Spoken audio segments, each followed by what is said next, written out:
You ever been in a conversation and you feel it, that dreaded silence creeping in, that awkward pause where your brain is just scrambling trying to find the next thing to say? Yeah, we've all been there. But what if I told you that keeping a conversation alive isn't magic? It's actually a set of skills, a toolkit that anyone can learn. And that's exactly what we're going to open up today. So let's start right there with the awkward silence. Why do conversations stall out? I mean, it's not just random bad luck.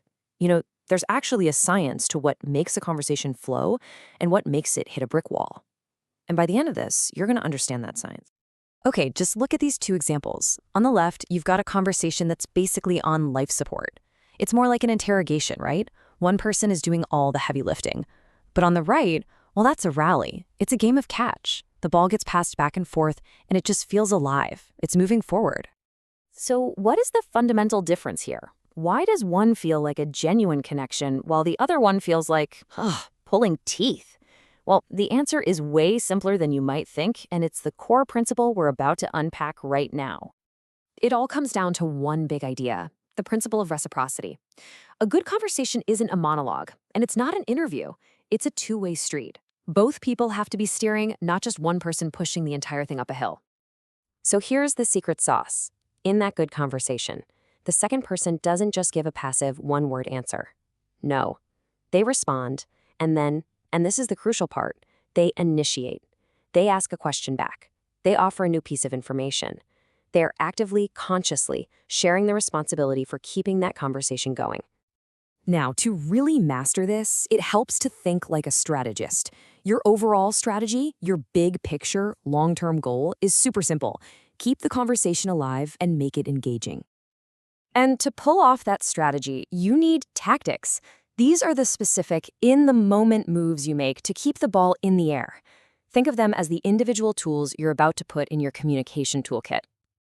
I love this analogy from the world of chess. It really clears it up. A strategy is your overall game plan for when things are quiet. But a tactic, that's the specific, clever move you make right now to get something done. We're about to stock your toolkit with both. All right, let's start with your offensive toolkit. Think of these as your achievement tactics. They're all about helping you say what you mean and get your message across, especially in those moments when you feel like you're missing a word or an idea. First up is a fantastic tactic with a kind of fancy name, circumlocution. It sounds complicated, I know, but it is incredibly simple. You don't know the word for food processor? No big deal. You just talk around it. You describe it. The machine for cutting food into small bits. This is not a sign of failure, folks. It's the sign of a really skilled communicator. Another super powerful tactic is substitution. If you can't find that one perfect word, just grab a more general one or a simple description. Instead of getting stuck on the word fleas, you just say small jumping animals. Instead of drill, you say an electric hole maker. Your partner gets it, and the conversation just keeps on rolling.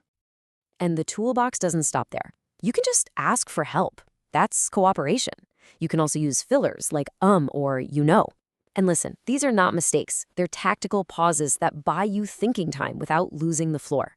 And sometimes, you know what? You can just get creative. Saying unskin the potatoes is perfectly clear, right? Job done. Okay, so we've talked about getting your point across. Now let's flip the script. Let's talk about your defensive toolkit. This is all about managing the information that's coming at you and making sure you understand what's being said, even if someone's talking fast or using words you don't know. You've basically got 4 main ways to control the flow here. Think of these as putting you in the driver's seat of your own understanding.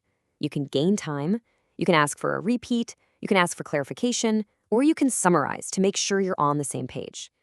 First, you can simply ask them to slow down a bit.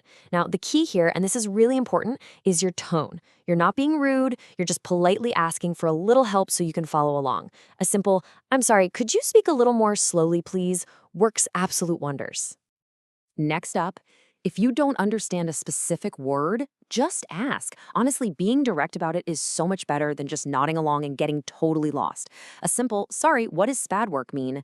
actually shows that you're engaged and that you're actively listening. Okay, this one might be my personal favorite, the interpretive summary. By saying something like, "So what you seem to be saying is, you do 2 brilliant things at once. First, you confirm that you actually understood their point. And second, you show them that you are listening so deeply. It's a game changer. So as we start to wrap this up, the most important thing I want you to take away from all this is that none of this is magic. Effective communication isn't some innate talent that you're either born with or you're not. No way. It is a set of practical, learnable skills. Seriously, great conversationalists are not born, they are made. By really understanding this idea of reciprocity and practicing these offensive and defensive tactics, you can absolutely transform your interactions. You now have the tools. You can take control, you can share the responsibility, and you can build better, more engaging conversations. So I'm going to leave you with this question, a little bit of homework. Out of everything we just covered, talking around a word, summarizing, even just using fillers on purpose, which single tactic are you going to consciously try to use in your very next conversation? Because that's how you start. That's how you build the skill.